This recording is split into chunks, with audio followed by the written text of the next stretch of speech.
ఉండడంతో వీరిద్దరి ఎఫ్ఐఆర్ గురించి మీడియాలో హల్చలైంది. దీంతో ఇరు కుటుంబాల్లో గొడవలు మొదలయ్యాయి.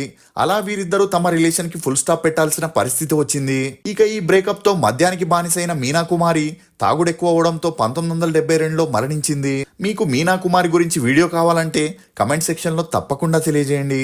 ఇక ఇదిలా ఉంటే ఎప్పుడైతే ధర్మేంద్ర హేమమాలినితో షరాఫత్ అనే మూవీ చేశాడో అప్పటి నుండి వీరిద్దరికి మంచి స్నేహం ఏర్పడి ఆ స్నేహం కాస్త నిదానంగా సన్నిహిత్యంగా మారి వీరిద్దరూ లివింగ్ టుగెదర్ లో ఉండేవారు. అలా ఈ క్లోజ్నెస్ తోనే ధర్మేంద్ర తను హీరోగా నటించిన ప్రతి ఒక్క సినిమాలోనూ హేమమాలిని హీరోయిన్ గా చేసేది. అలా డ్రీమ్ గర్ల్, రాజ్పుత్, షోలే, సామి, దోస్త్, చోటీసీ బాత్, నజీబ్ అని 30 సినిమాల వరకు కలిసి నటిస్తూ స్టార్ హీరోయిన్ గా ఎదిగారు. దీంతో హేమమాలిని అప్పటికే ధర్మేంద్రకి పెళ్లై 4 పిల్లలున్న అతన్ని పెళ్లి చేసుకోవాలని, తన మొదటి భార్యకు విడాకులు ఇవ్వమని ధర్మేంద్రకి ప్రెషర్ పెట్టడం మొదలెట్టింది. అలా అప్పటికే హేమమాలిని ప్రేమలో పూర్తిగా మునిగిపోయిన ధర్మేంద్ర